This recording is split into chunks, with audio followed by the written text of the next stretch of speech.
Gecik Gampong Lamjame, Kecamatan Jaya Baru, Kota Banda Aceh mengemukakan terkait laporan warga tentang hama babi yang selama ini telah merusak tanaman di halaman kebun warga.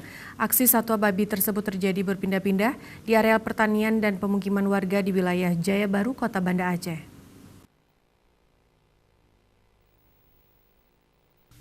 Babi-babi hutan tersebut yang beberapa tahun terakhir ini terus menyerang lahan pertanian warga yang ada di kawasan Kecamatan Jaya Baru, Kota Banda Aceh, di antaranya Gampong Lamjame, Ulepatah, Emperum, Lampu Daya. Munculnya hama babi hutan dalam kota Banda Aceh tentu menjadi perhatian khusus dan cukup meresahkan warga, khususnya warga di Kecamatan Jaya Baru. Babi-babi tersebut terus menyerang lahan pertanian.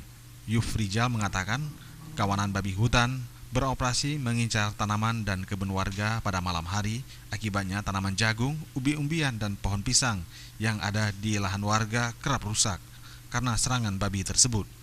Babi hutan tersebut datang bergerombolan mencapai 8 ekor lebih dan sasaran utamanya adalah tanaman palawija yang ditanami warga.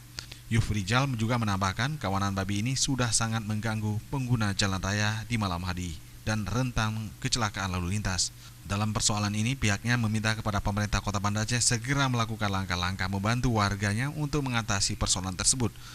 Dan hal ini demi terciptanya kenyamanan dan keamanan warga sekitar bercocok tanam dan pengguna jalan lintas di daerah tersebut.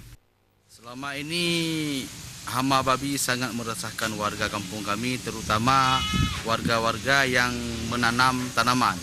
Dan hama babi sering keluar pada malam hari.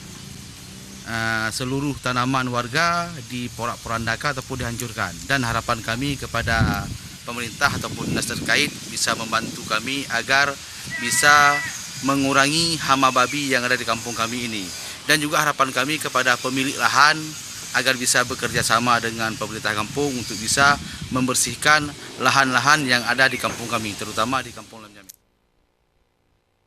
Tim Liputan Aceh TV.